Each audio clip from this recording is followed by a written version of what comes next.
Hello ladies and gentlemen, and welcome along to the announcement intro video for the teams that are going to be competing in this season's Alternative Rally. This season, of course, is the modern Alternative Rally, and we are going to be competing at this beautiful lakeside rally stage. As you can see, slightly ahead of you, you might see a car pass by in the meantime. Before we get into things, there's some very key things to remember. The regulations that are mandatory are the cars have all got to be all-wheel drive, off-road suspension, and off-road tyres. That's all the teams have got to follow and stay in A-class. So as long as they can do that and stay in A-class, whatever they do to choose A-class is up to them. So let's get into what teams are competing. First up, we have the infamous Team Abarth is coming into this season with their Abarth 695 Biposto. Very popular car in the hatchback world. It's a Fiat 500, effectively, that has been taken and tuned to the absolute maximum. So these guys come in wanting to take their Monster Energy sponsored car to the very tip top, and it's a very, very lightweight car. So this car does indeed show a lot of potential in this championship. Being light on its feet, I believe they've swapped out into an inline 4 turbo rally engine as well, but we'll get the full rundown of the specifications when it is time for their run in the series. But yes, very strong entry from Team Abarth to start us off. Next up, we have Audi. Audi entering their S1 already with a very successful campaign in the World Rallycross Championship. They have decided to enter the same team into our modern alternative rally, with rumours circulating about Audi pulling out of WEC at the end of 2017. This does open the door for something new for Audi. Maybe Rally, they will return where they laid down the marker with their Quattro. Who knows what their S1 can do against our modern alternative rally field.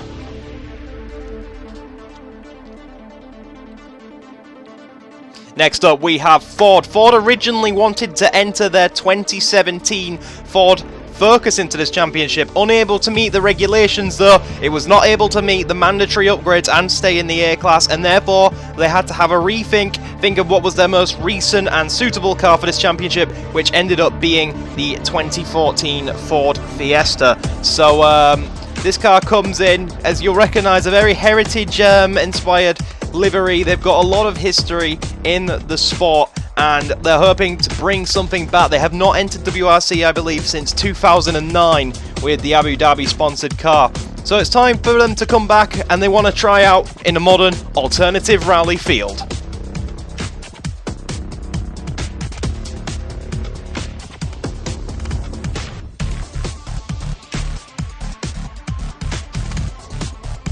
And now, the first non-hatchback car in our series, the Hyundai Genesis Coupe.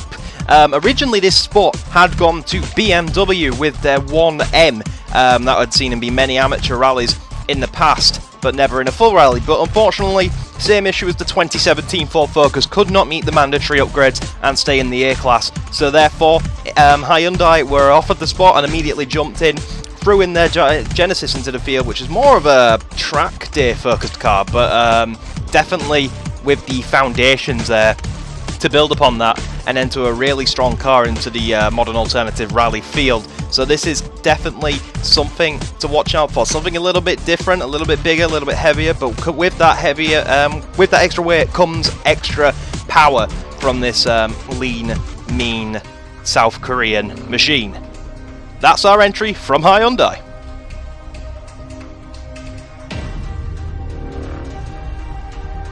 Next up, we have Lotus, probably the oldest car we have entered in this series, teamed up with Privateers, the small Scottish YouTube community Create Scotland, to enter the Lotus Elise into our field. The older Elise model had actually been in a lot of amateur rally, so we thought, why not take the updated Elise, the most new one we have available to us in this game, and give it a shot at the full thing. Lean, mean, lightweight, not a hatchback, fair bit of power, four-wheel drive. This thing is a recipe for speed, and I cannot wait to see what this thing can do on our track. This thing is going to blister through the corners, blister down the straights. Great entry from Lotus.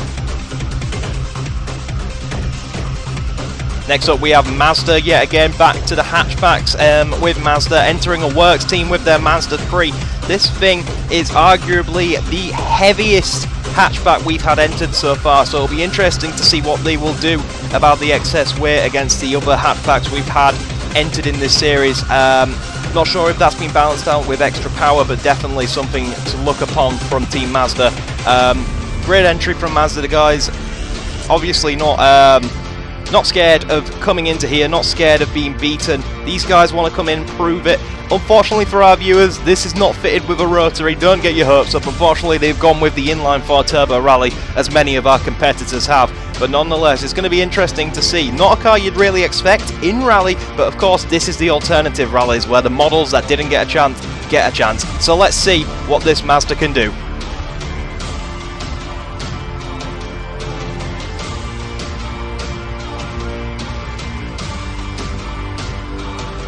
Next up, we've all heard the stories, we've all heard of the legendary Mini Cooper at the Monte Carlo Rally. This thing, and to build on that, Mini of course have entered, but they've only entered with the Countryman, never with the Cooper, so this team is actually operating as John Cooper Racing, as you can see on the livery, backed by Mini and BMW does, so effectively a works team. But yeah, this car is looking to improve on its heritage, a very strong heritage, very good history with the Mini team, and these guys want to show why they became such a big talking point in the world of rally. Can they compete with our other entries? I think they can. I think this is a very strong, if not the strongest, hatchback entry we've had so far. Very light on its feet like Team Abarth, but with good power as well. Big rear wing on the end to generate a lot of downforce as well, so these guys will be someone to watch out for on the grid. I'm looking forward to this. Can they compete with their heritage? Can they progress on the story of rally? Let's find out with Team Mini. Next up we have Renault, again wanting to enter a Renault Megane in this. Unfortunately could not meet the mandatory upgrades and stay in the A-Class. The problem with many cars, which is why this is such a technical series, so they decided to go with the Clio. Very interesting car. I'm not sure of Renault's rally history. We'll look into that for their run, but yeah, this is a fully backed team, as you can see the Renault Sport on the Clio livery, so it's going to be very interesting to see what these guys can do. Normally a front wheel drive car being converted to all wheel drive, as is the case with many of these cars, so it'll be interesting to see how this performs. A bit of an underdog, but it's going to be interesting to see what they can do. I have complete faith in the team.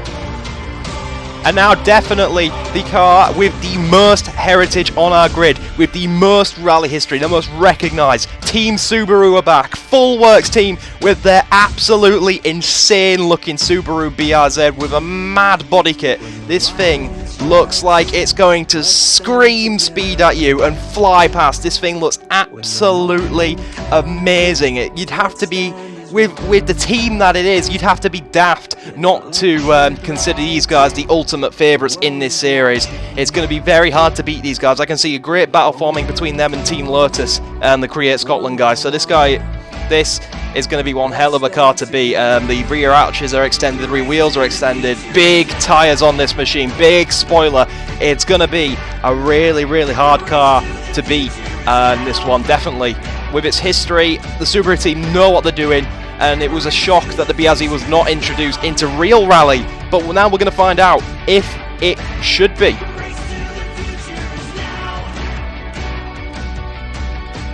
And now our final entry of our 10 entries, Team Vauxhall teaming up with an RAC team to bring us a beautiful orange livery that is rocking on this Vauxhall Astra VXR. This a strong basis for a rally car, of course, another front wheel drive car that's been converted into a rear wheel drive car. I believe these guys are running a turbo rally, the same as many other competitors in our field.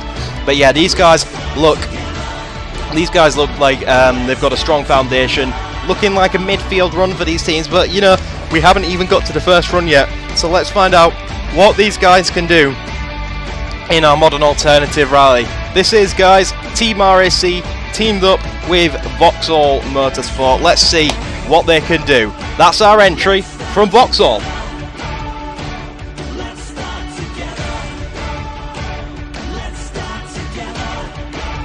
And finally, our safety car for this season. The safety car's job is to go out on the track, make sure the track conditions are at their best for everyone, so everyone gets a fair run, and to also make sure there's no driver tires, no other players on the stage at the time, so nobody can get interrupted by a car oncoming in their lane effectively. That's our safety car. Very mean, powerful V8 in that machine. Looking forward to see.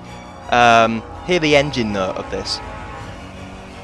And of course the winner of this series will be treated. They will get another run to compete with this, our Subaru WRX WRC from 2008. This car did make it. You guys are right, this guy did make it. This was a real rally car. So the winner will get to compete against a real rally car to find out just how competitive they would be in the real world. And I'll be very interested if it's Subaru that do win this, because they'll have to go against themselves effectively. But yeah, this is going to be, it'll be very interesting to see who will win, real or alternative. And now after that, we get to be treated by our safety car to a run, not a full pace run obviously, of our stage. This is what the drivers will be seeing, this is what you guys will be seeing. The driver tires that are on track though won't be there in the actual event, because the safety car will go out, make sure no one's there before the run is cleared. But yeah, looking forward to this run. So ignore the drive tires, they're not going to be here, they just happen to be here at the moment because the stage is not closed off yet for our championship. But there's a lot of challenges on this stage for our drivers. We've actually set up a few things ourselves. You'll see here we've got a speed zone set up, so you'll get an average speed through this section to see what's going on through here. That'll be very interesting to see. It's all about things coming up on your screen, letting you guys know what's going on, giving you a bit of this, a bit of that, you know, a bit more insight into what these can do. But they won't affect the team's points or lap times or anything like that. Basically, the only thing we'll be counting at the end of the run is a speed trap, and we'll add that just to show what top speed they got through that section. Through the water now, there's a bit of everything for our drivers. There's fast corners, short corners, effectively chicanes. We've got a speed zone, we've got a drift zone, and we've got the speed trap at the end. So these cars are going to be up against the limit. Trees on either side. If you make a mistake, your run is probably going to be over. So the drivers are going to have to choose between being cautious to make sure the run keeps going and just giving it everything to show what the car can really do. Here's our drift zone. Obviously our safety car is not the best at drifting. It's a big brute of a car, but do not forget this thing is probably faster than any of the rally cars we have in a straight line. This thing has a monster V8 that will just tear through anything. But yeah, there's a lot of water on this track on account of it being next to the dam river as well. Coming up on a turn off here, the drivers will completely ignore that. They will follow the stage all the way to the end. We'll go straight past this, through the water yet again, and coming up to what appears to be like a sort of fast chicane kind of thing. Driver tires in the way. You know, they're not going to be here. Unfortunately, they were here for this demo run because the stage is not shut off yet. But coming up, this is where the drivers will jump, get big air time, land on the ground heavy, and then you just sort of flash there, they'll jump again, go bang, straight through there. And that wasn't at full pace. 100 miles an hour from our safety car is pretty good. And then they'll come around the final bend, and the minute they cross this asphalt line, that's their run over. That is everything they have done. Their time will be logged, and they will be put up on the standings. So yeah guys, that is our introduction for the Modern Alternative Rally. Do let me know which team you are going to be supporting this season, which team you think is going to win this season, and maybe if you have a vendetta against any of the teams, which teams you hope doesn't do so well. But let's not do that, let's be sportsmanlike. But yeah guys, that's the Modern Alternative Rally. Thank you so much for watching, and we'll see you for round 1. Bye for now.